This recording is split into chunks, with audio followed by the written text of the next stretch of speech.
It has been said that one characteristic that humans alone possess of all creation is gratitude. But there's another one that we possess, and we're going to talk about that today because it is one of life's most important abilities and one we need to teach our kids how to handle with care. If your desire is to become spiritually stronger, emotionally healthier, and relationally smarter, you're at the right place. Speaker and writer Stephanie Smith inspires and equips you to achieve these 3 key aims. If you're a parent, you'll also learn how to raise empowered kids, ready for adulthood. Let's get started. Welcome back to the Life's Key 3 podcast. On our Thursday episodes, if you are new around here, first of all, welcome. I am delighted that you are with us. On Thursdays, I focus primarily on bringing you content as parents. Now, you can also be caregivers, mentors, grandparents, educators, people who just care about the next generation, because goodness knows our young people need all the support that they can get, as well as parents.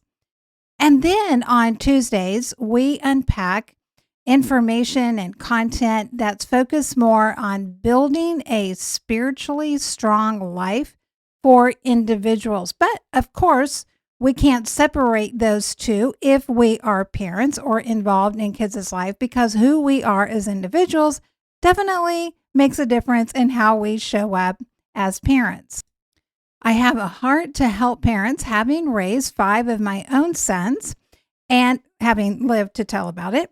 And I now travel and speak and share messages to empower parents to raise kids ready for adulthood and fully prepared and with a heart to engage fully in the grand story that God has for them. Because God does have a grand story for humanity, and He has one for each of us as individuals as well. It's just up to us whether we step into that story or not.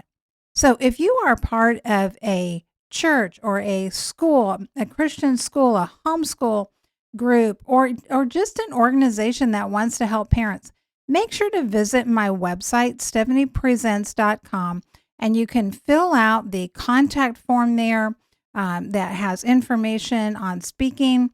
And you can also, there's information on there about how you can just shoot me an email as well. Okay, so we're going to dig in today. We're going through this series on Thursdays about how can we help our children to orient all of their life through the lens of the 2 great commandments.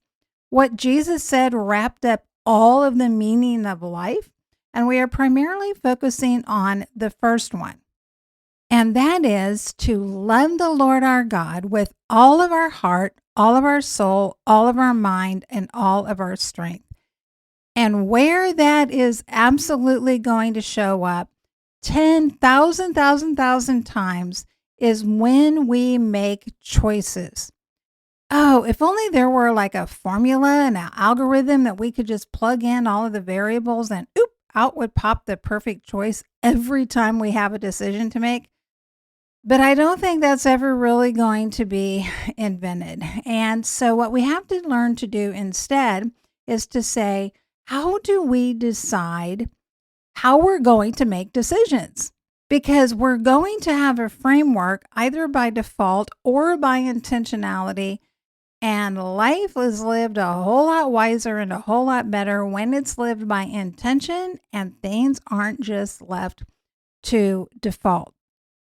One of the truths about making decisions that we need to understand and be diligent to teach our children is we don't usually know ahead of time, and I would guess that we never really fully know ahead of time the consequences, the fullness of the consequences of the choices that we make.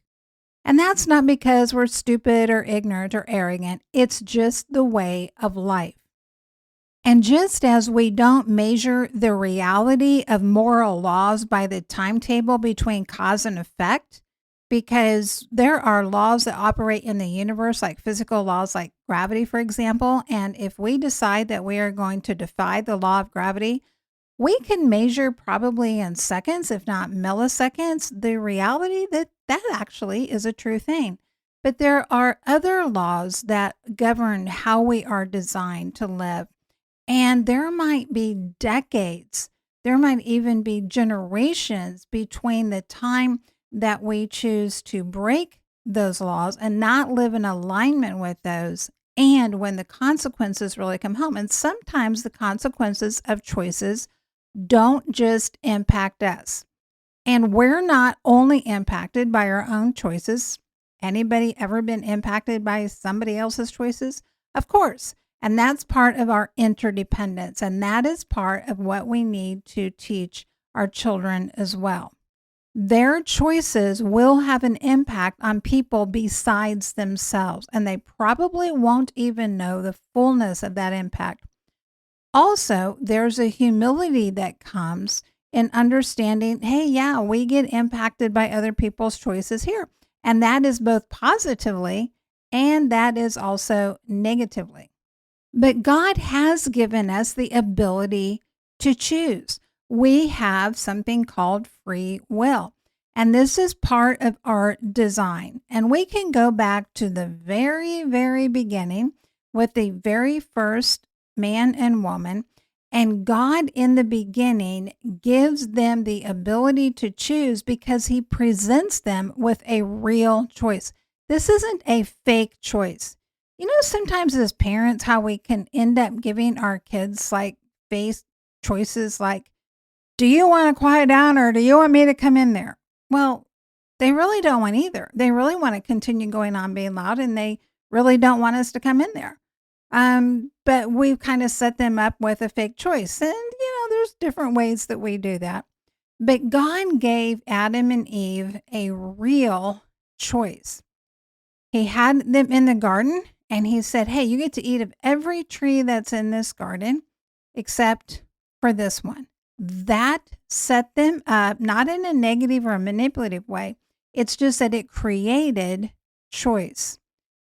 And tragically, but not surprisingly to God, they made a horrible, terrible, no good, very bad decision. And we have been living with the consequences of that decision ever since. Even though God had told them ahead of time what the consequence would be for that choice, but he didn't just say, hey, by the way, guys, don't eat of that tree over there. End of discussion.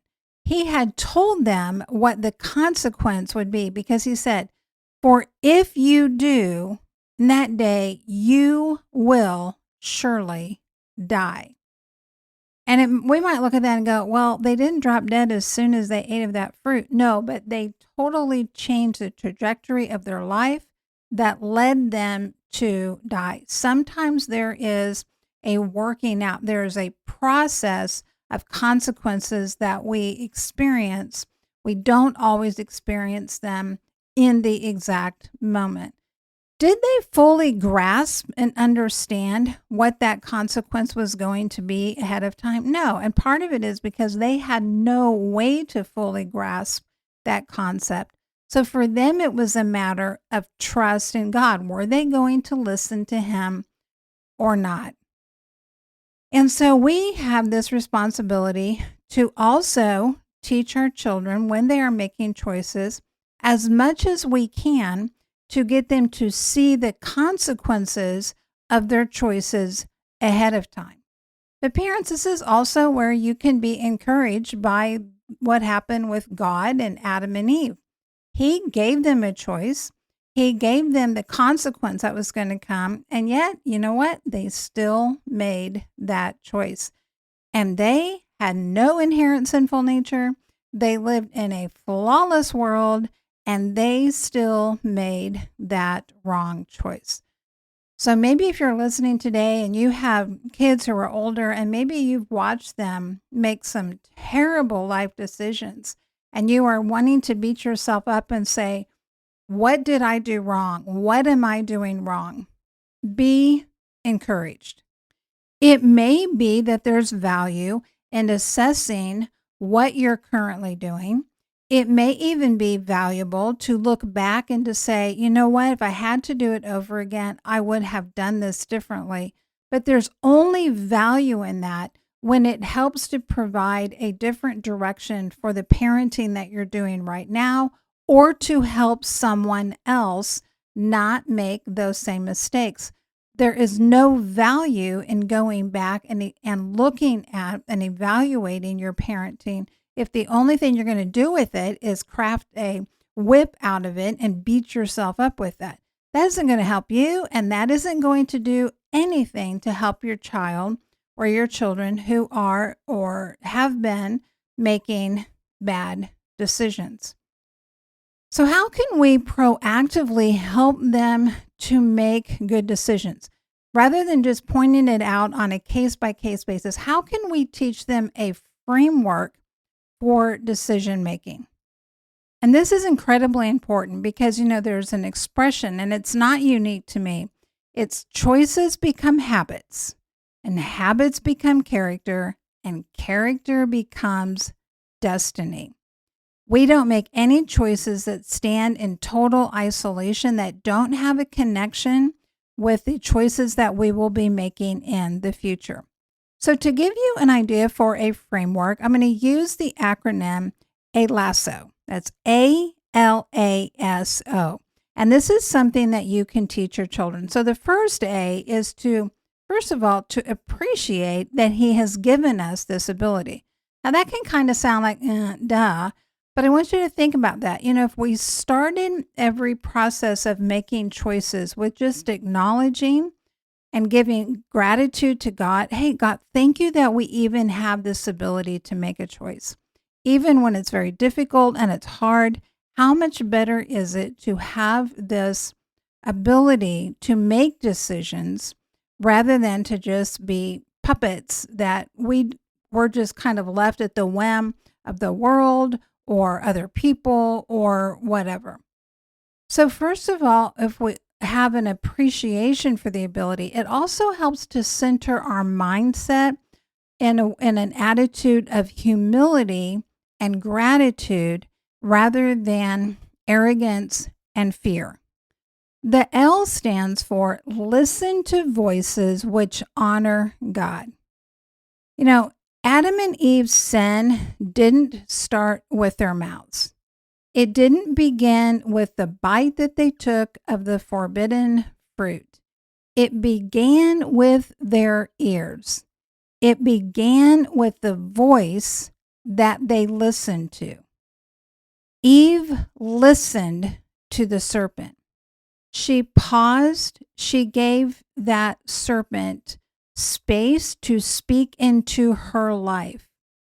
She allowed a voice to come into her life, and out of that came her decision. Our kids today have access to millions of voices all around the world that are speaking, singing, yammering, yelling, whatever, on any possible subject that you can think of, and then 25,000 times as many that you would never even think about. We have a responsibility to teach our children the importance of filtering what are the voices that they are allowing to speak into their minds, because we are incredibly arrogant if we think that what comes into us doesn't have an impact on us. That is a biological reality just as much as gravity is. So Eve listens to the serpent. She gives him space. She gives him an audience. And then Adam listens to Eve, and we don't know exactly how all of that went down. The Bible is clear that Adam was there with Eve. So it's very likely that he was listening to the serpent as well. We don't know that exactly, and so I don't want to make that as a declaration, because there's a difference in what the Bible says it's direct and what we might infer from it. And I always want to have the clarity between those two things. But both of them chose to listen to thoughts and voices which did not align with God. And it's not enough here to just not listen to bad voices. We need to be proactive in surrounding our children with good voices in their lives. And the other thing about technology, for all the harm that it can do, it also has the capacity to bring voices into our children's lives that we may not have access to geographically. So let's talk to our kids about the importance of the voices that they choose to listen to. The second A is to ask God. Okay, now again, I know this can be like, but you know what? Here's the thing. Let's go back to the Garden of Eden. You know what? Eve never went back to ask God about what the serpent had said. It wasn't, hey, Mr. Serpent, that sounds really fascinating what you've said there, and that doesn't seem to quite align with what God has told us. But I don't know you. I'm not accustomed to speaking to you and hearing from you, and you're not the one who's been showing up every day and conversing with me. So I'm going to wait for God. And when he shows up for our evening stroll, and I'm not making that up, you can go look that up in Genesis 3, verse 8, to see that God would come down and they would have evening walks together. And so Eve could have said, I'm just going to wait until tonight. And when God shows up and we take our evening stroll together, I'm going to ask him about this. She didn't do that. And how differently things might have turned out if she had. There is value in teaching our children that when they have listened to different voices, they still need to go back and to ask God. Press pause. Give space between having input and making a decision. Now, the S in that acronym is about speaking into other people's lives when they see that they are about to make a choice that does not align with what God has said. And this is where, as parents, we do have a responsibility. There is a difference between trying to control children in inappropriate ways and having the faithfulness to give them a warning, just like God had given Adam and Eve a warning about what would happen if they chose to eat from that tree. I've had the experience on more than one occasion when I knew I needed to say something to one of my children about a direction that they were taking. And I knew that the risk was really, really high, that it could go really badly. And they may have chosen to have just cut me out and just totally tune me out. And that could have done a lot of damage to our relationship if they would have responded in a way that basically said, you don't speak into my life. You only are here to give me your approval. I know how difficult it is in those situations, but we have the model of God the Father who gave warning about here's what's going to happen if you go that direction. And that is something that sometimes as parents that we have the responsibility of doing, is saying, you're about ready to go down a direction that you do not want to go because it's going to take you someplace that you are not going to be happy that you end up. And we can't always make our children listen to that or to follow that. But one of the things that happens when we do that is two things. Number one, we remove from ourselves the potential for guilt for not speaking up. And we also remove from our children the blame game of saying, well, why didn't you say anything to me? Why didn't you warn me? And it will help us to be able to live with more peace I'm not saying like total joy, but at least with peace. And it will help our children to assume responsibility for themselves. And then the last one, O, is to obey whether we understand why it matters or not. All of our choices are not between what's right and wrong. Sometimes, in fact, the hardest choices in life are between what's good, better, and best. But when we are facing a choice, and we need to teach our children this, that when they are facing a choice and they have an understanding this is a choice between what's right and what's wrong, and maybe they're being pulled mightily into one direction, but they know it's not the right way to go.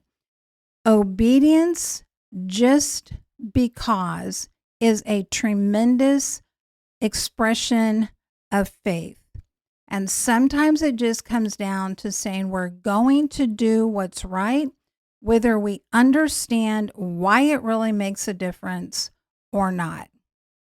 More than anything else, more than what we say, more than what our emotions feel, what reveals our priorities are the choices that we make. I used to tell my kids when they were younger, if you really want to know what somebody values, you look at two things. You look at their checkbook. I don't know, does anybody do checkbooks anymore? Okay, I guess your account statement, your debit card statement today. You look at how they spend their money, and you look at their calendar, and you look at how they spend the time. Because those two things are going to tell you an awful lot about what somebody really prioritizes in their life. And the choices that they are making will tend to show up there in one or both of those areas. So teaching our children to make choices is something we have to be intentional about. It's not just looking at them as they make individual choices, but it's talking to them about having a framework of how to make choices and teaching them, here's how you appreciate, here's how you seek out voices that can speak with wisdom into your life. Here's how you can pray and ask God. And part of asking God is, of course, and listening to voices, it's going to His Word. It's also being able to speak into other people's lives, because that's a choice that we make as well. And then choosing to obey, whether we understand why it matters or not. All right, my friend, that is going to wrap us up for today. And by the way, so looking ahead at 2025, and I know some of you are like, what? Don't even mention that year to me, but it's going to be here pretty soon. One of the things I'm going to be doing on the podcast is I'm going to be hosting more guest interviews. So if you have someone that you would really like to hear from, or it might not be an individual, it might be on a topic and something that you would really like to have some help with and have some insights on, shoot me an email or go to my website. There's a contact form on there that you can fill out, or you can go there, you can get my contact information and let me know. Give me some ideas, give me some feedback. I really value and appreciate that, and I do pay attention to that.